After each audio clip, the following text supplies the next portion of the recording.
Well, good morning, everybody, and welcome to my villager kiosk tutorial. So my buddy Salty wanted to build a villager trading hall, but make it look like a mall with kiosks with these little pods in the middle. He didn't want it just boring as a whole row of villagers. So he asked me if I could give him a hand with that. So this is what I've come up with. This is a self-contained villager trading kiosk. We'll call it the Salty Kiosk. As you can see, everything is self-contained within this 5x5 box. So how to operate it is you just click the note block. They get hit. And the last one has been converted. So you click the note block again. Any of the note blocks will work. And they're all zombified. You just reach up here, click this button. It'll splash potion them all. Grab your golden apples and feed them. While we wait for the zombie villagers to be converted back, let me show you the list of all the components you're going to need. You're going to need 52 building blocks, 12 stairs, and 13 half slabs. These can be any block you like. You need 16 trapdoors and 4 fences. You're going to need some temporary blocks for luring your zombie in, and some scaffolding to get up and down. You're going to need the 4 workstations for whatever you want, a bunch of golden apples, a bunch of splash potions of weaknesses, 4 villagers, and 1 zombie. Hopefully you can get one that picks up a weapon of some sort, and a name tag to name your zombie. For the redstone, you're going to need 4 note blocks, 4 observers, 1 dispenser, 1 block of redstone, 10 redstone dust, 2 redstone repeaters, 2 pieces of glass, 6 torches, 4 buttons, and 5 sticky pistons. See? Nothing to it. And perfect timing, they have all been converted back. So let's get started building. What you're going to want to do is dig out a 5x5 area. And now that you have a 5x5 area, you want to go down. So it's a total of 5 blocks down. So 4 more blocks down. Okay, now that you have your 5x5x5 hole, you want to fill in the bottom. There you go. Isn't that beautiful? Okay, once you filled in the bottom, you're going to want to put 1 block there. And then on top of that, you want to make a nice cross. Now at this point, you're going to want to break an access tunnel here and just use some scaffolding blocks to be able to pillar back up. Okay, after you make your path up, you're going to want to put on the bottom block here 2 redstone torches and then 2 redstone torches on each of the powered blocks. So it looks like this.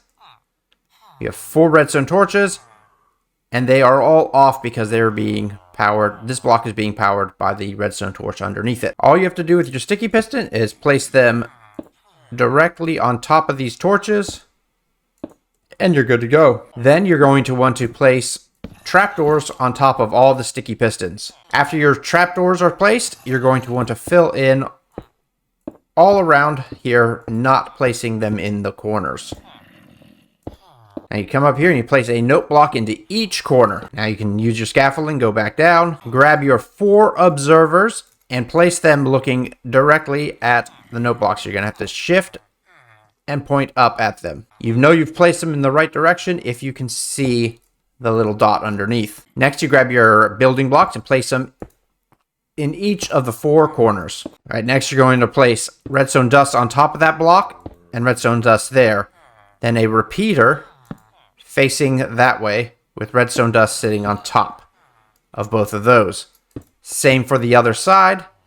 2 redstone dust, a repeater, and 2 more redstone dust. Once you have all that in, let's clear a little bit of extra room right here just so we can maneuver around. Let's just clear all that out of the way so it's easier to see. Now you're going to grab your last sticky piston and put it on top of this block facing down. This is where we're going to place our redstone block, is right there. And then 1 more piece of redstone right there. We grab our 2 pieces of glass and we will place them right next to the redstone and place our redstone dust on top of these glass. And let's jump back up and we can test it. Hit the note block, they should come up. Note block again, they should go down. And there, all the redstone is completed. We can take our workstations and decide which side we want to be the front or side. So we're going to place here, here, here, here. This can be any workstation you like. And we'll place an upside down stair all the way around. And now it's starting to look like a kiosk. And here we're going to put a top half slab on these sides all the way around. At this point, we want to put our zombie down into this little hole down here. So the best way to do that is just to place up some temporary blocks. So all you're going to do is run around and have a zombie chase you at night. Build yourself a nice little path like this. I'm going to just spawn one in. Hopefully he picks up that axe, which he doesn't. You're going to jump over, and he's going to chase you and fall in. At this point, you're going to want to name your zombie. You can name him anything you want, but subscribe to Rabbit is the best name ever. Just saying. After you've named him, you're going to want to cap this off with a bottom half slab right here and start removing all the temporary blocks. Okay, now that your zombie is secured, we're going to put down a temporary block there with a solid block on top, and then another temporary block on top of that with our actual solid block there. We can remove both of these temporary blocks now, and we want to hop down into this hole, shift, point up, and place our dispenser facing straight down. It has to be a dispenser. It cannot be a dropper. Click in there, and we can fill this up with our splash potions of weakness. Grab our regular blocks and shift and click, and shift click there. After we place those 4 solid blocks around it, we're going to put buttons all around this top area so we can shoot the splash potions at any time that we want. We can start building the rest of the kiosk. You can use walls or fences or nothing at all. This is just decorative right here, but I like to use spruce along here, and we'll put on top of here, we'll put half slabs. Okay, now that you have your corner posts in, you're going to want to fill in above these blocks with temporary blocks. Then over the side with your workstations, you're going to want to place your trapdoors all the way across. And then this side, we just put 1 again. Now we want to try and get our villagers in, so we're going to have to remove these temporary blocks. Now we're going to remove this piece just for a second and build ourselves a little tunnel.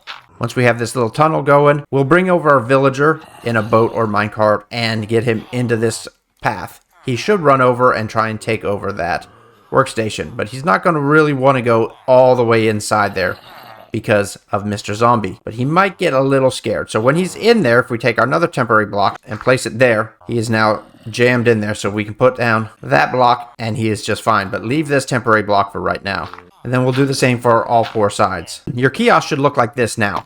If we hopped up here, if we tried to place our half slabs here, we can't because their heads are in the way. So we're going to have to drop them down, and we can place down our half slabs on top. And remove our temporary blocks.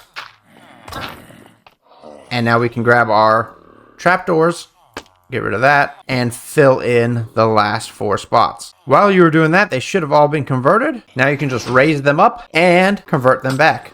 Splash that and give them some apples. If you have not already locked in their trades and you want to start rolling their trades now, you can still do that while they're in here. You just have to place down a half slab or a trapdoor on top of your workstation. If you break the workstation without anything on top of it, he will run away. Run away! Goodbye! Alright guys, and that's how you build the villager kiosk. And if you like this video, click that like button. And if you really liked it, consider clicking subscribe. And I'll catch you guys later.